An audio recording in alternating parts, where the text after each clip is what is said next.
Welcome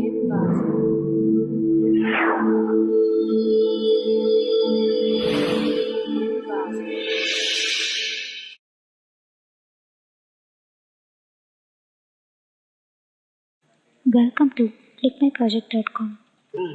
This video will lead us to the complete demo on the benefit of processor co-allocation in multi-cluster grid systems. Let us see the abstract of our project.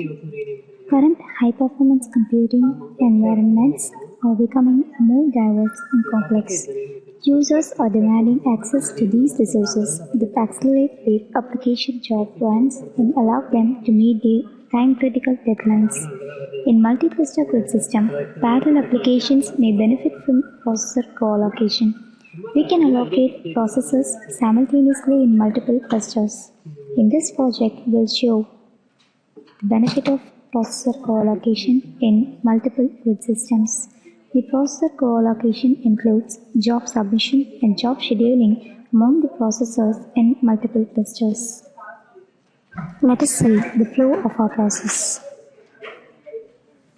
Before doing any process in grid environment, we need to create the grid environment in GridSim. So for that, we are forming the grid. So in grid formation, we are creating the grid resources and grid users. After grid formation, we are doing cluster formation. In cluster formation, the cluster formation using resource characteristics. So while resource creation, we will have some characteristics of resources like MIPS rate, baud rate, and some properties. Using any of these properties, we are going to form clusters. So after cluster formation, we are creating jobs and submitting the jobs to resources. So in job creation and submission from grid users. The users gonna create a job. We are going to create jobs, and some grid users will submit their jobs for job execution in grid environment. So after receiving the jobs, so job scheduling is done.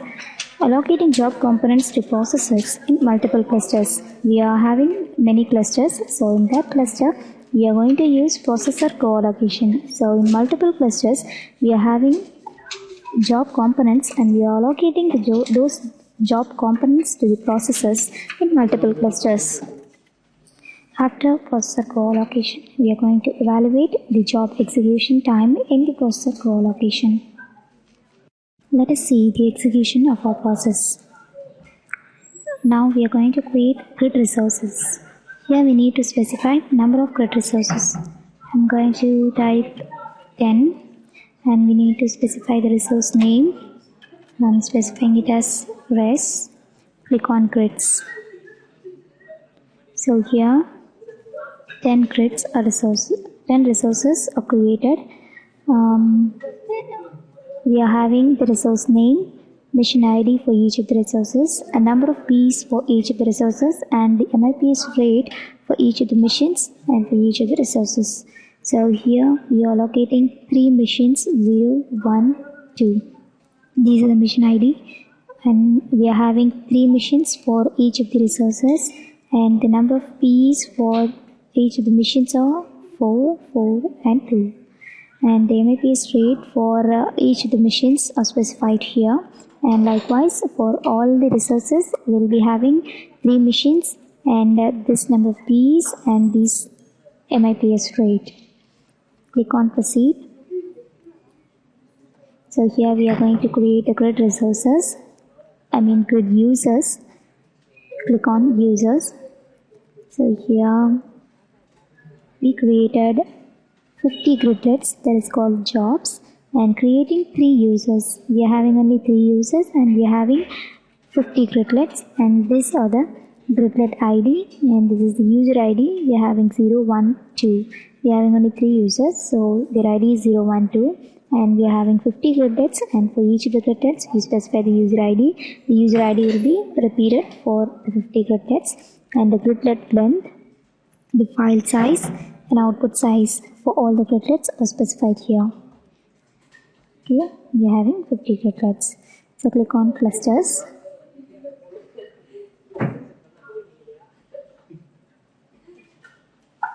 So now we are going to form cluster. Click on clusters.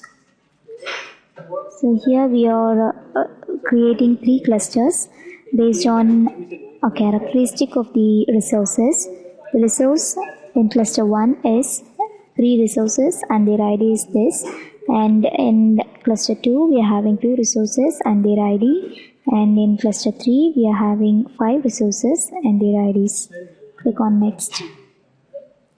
So here we are going to submit the job. Click on submit. So here the job is submitted in the queue list. We are having the user ID, gridlet ID, gridlet length and status. We submitted each of the gridlets in queue. So the gridlet is submitted in the queue list. Simultaneously we can't execute all of the gridlets. So first we are submitting each of the gridlets in the queue list and then we'll execute it. Click on proceed. So now we are going to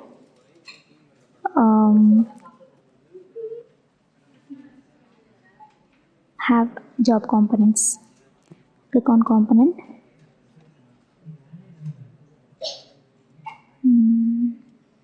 So here we are having gridlet name, the number of components for each of the gridlets and the component size. So based on the gridlet length, the gridlet capacity, we divide it into 4 components. So we'll specify some length for this division. So the gridlet 1 job have the capacity of dividing it into 4 components, and each of the job component size is this, and we'll specify we'll divide the job component as 2. It depends upon the overall gridlet capacity. So gridlet 4 we are having 3, and so if it is too low for gridlet 25, its overall capacity is 277 only, so we didn't divide it. So likewise we divide it for all of the 50 gridlets. Click on proceed. Click show list. So here we specified the gridlet name, number of components and the component sizes for each of the gridlets. So for all 50 gridlets we specified it here. Click next. So we are going to submit the job in multiple clusters. This is called a processor co-allocation. Click on allocate. So for processor co-allocation, we are dividing the jobs into components, and the components are allocated to the resources, to the clusters, to multiple clusters based on the size of the components. So here the resources are allocated. It depends upon the cluster rating. So here the resources 1, 4, 9, it is located for gridlet 1, 2 and 3. The resource ID is specified here, and depends upon the clustering, the resources are allocated here. 4 and 5, the resources are 0 and 2, and it is repeated till all the 50 gridlets are executed in the multiple clusters. These components will be allocated to these resources. Click evaluate. Here we are having cluster execution. So we are creating multiple clusters and executing each of the job components, and we are co-locating these processes in the clusters and allocating the job components to each of the clusters and executing it efficiently in minimum execution time. So cluster 1 we are having this resources. Cluster 1 having 3 resources, and cluster 2 having 2 resources, and cluster 3 having 5 resources. So this graph shows the clustering evaluation, the clustering efficiency, and here we are going to evaluate the gridlet execution, the job components in numbers. So we are having only one component list. The one component job is 1, and we are having 2 components jobs is 8, and 3 components jobs 19, and 4 components jobs 27. So as we are having 4 types of component gridlets, we are going to allocate each of the components of the job into the multiple clusters, and we are executing these jobs in minimum execution time. Hence, we achieve the efficient resource allocation in processor co-allocation and executing all the jobs efficiently. Thanks for watching.